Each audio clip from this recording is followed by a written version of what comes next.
Okay, Alexandra, thank you so much for joining me. I'll let you introduce yourself. Thank you. It's a pleasure. Hi, everyone. I'm Alex Scillieri, Alexandra, but you can call me Alex. I am the global head of design at MediaCom Worldwide, and I love design and brand. So I'm really excited to talk to you about that today, Suzy. Thank you again for having me. It's such a pleasure to be here. The pleasure is all mine, and what a remit you have.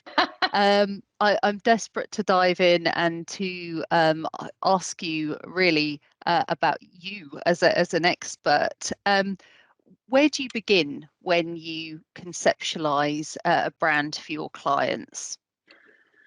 I mean, it's really about what does the brand make me or my team feel? Like, how does it make me feel? What do I like about the brand? What don't I like about the brand? What are the assets that the brand has currently that I think really work for them? And similarly, what doesn't work for them, especially, thinking about digital design and digital first and kind of the day and age that we're in. So it's really all of that. And then also, like, what's the brief?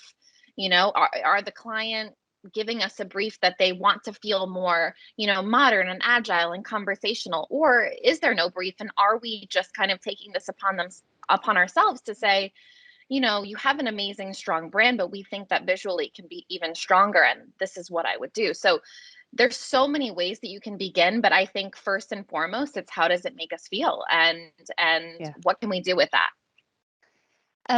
And with that in mind, how do you align design to brand values or messaging that an organization might have? I think they both go hand in hand. I think the messaging and the tone of a brand goes hand in hand with the visual identity and how it looks.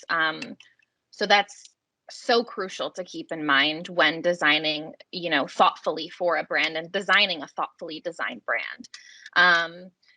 We like to do this exercise where we kind of take the personality of the brand, right? So are you more luxurious or are you more attainable? Are you a little bit more standoffish or are you friendly? And kind of defining the brand as a personality or even as a person. When we redid the MediaCom brand, we did this exercise as a person and we actually felt like our brand was most similar to Barack Obama at the time because he was just Wow. approach. Yeah, I mean that's quite the comparison to make. We obviously think very highly of ourselves.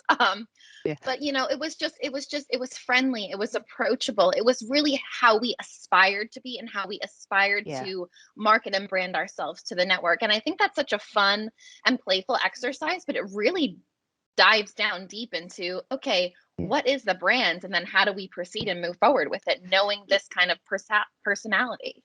So how does that translate? Sticking with MediaCom for the moment, so you've identified that you're most like, if your brand were to be a personality, Barack Obama.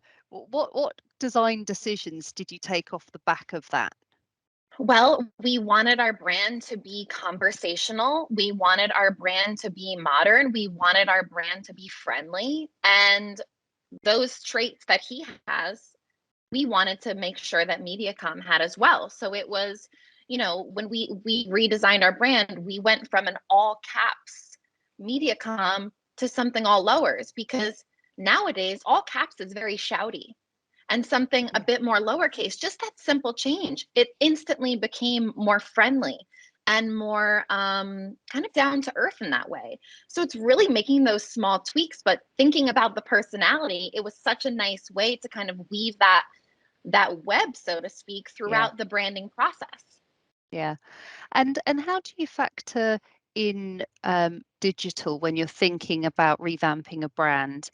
Because of course, digital translates now not just to big billboards or television adverts, but increasingly advertising spend is spent online, isn't it? Yes. Um, I think digital and a brand is everything, honestly. And nowadays, that's how people consume your brand. That's how people see it. So your brand has to think digital first and really everything else second, in my opinion. That translates to how, not only how it looks, but how it acts, how it speaks, Yeah. and sounds. So digital is everything. It's paramount nowadays. And I think it's only going to continue in that way. So what does designing for digital involve? What are some of the things you do at conceptualization stage that really factors in digital channels? I think that it means that it always has to be agile and fluid. I think your brand has to move in the digital age. Like, you think of GIFs, right? And animated GIFs and movement. And can your brand do that? Can your brand capture attention in that way? It's those small details that really translate to how people experience your brand, how they use it, how much time and energy they spend on it. And, even for e-com brands, like how much money they spend on your brand. So I really think it needs to be agile and fluid. Also, it needs to be accessible. There are so many different ways in which different types of people engage with your brand in digital in digital platforms. So it has to be accessible, color wise, language wise, etc. It's so important to make those considerations, because if you don't, it's just kind of tone deaf at this point.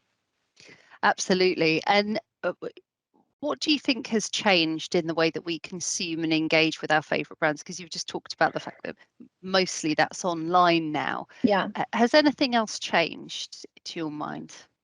I think there has been a lot of change, especially in the past 2 years with COVID. But personally, I think that there's a few different factors, right? It's short attention spans. People don't have time anymore. So they just want something and they want it instantly. And I think that as a brand, you have to be able to make that connection in an instant.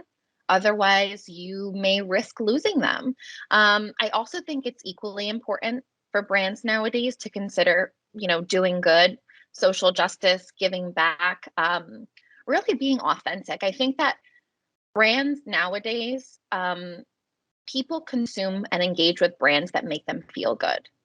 And that has to be a consideration for any brand moving forward today, tomorrow, and in the future, because that's what people crave and that's what people want. And ultimately, that's how people are going to spend their time and their energy and their money. And we've noticed at Add-in 365 that lots of organisations we work with, either in a long-term basis or that we meet for the first time, say to us, oh, we've just redone our brand guidelines. We've just updated our brand guidelines. And we are hearing that from everybody at the moment. Why Yes. do you think that is? I think that branding is just really hot right now after COVID. I think really it's because consumers are at the point where they've evolved and they want to see that brand evolving. So, whether it's a brand refresh or a total brand, facelift or makeover, I think that consumers nowadays just have extremely high expectations. And I think the brands that they engage and interact with need to reflect that. And I think that people are able to be super selective nowadays.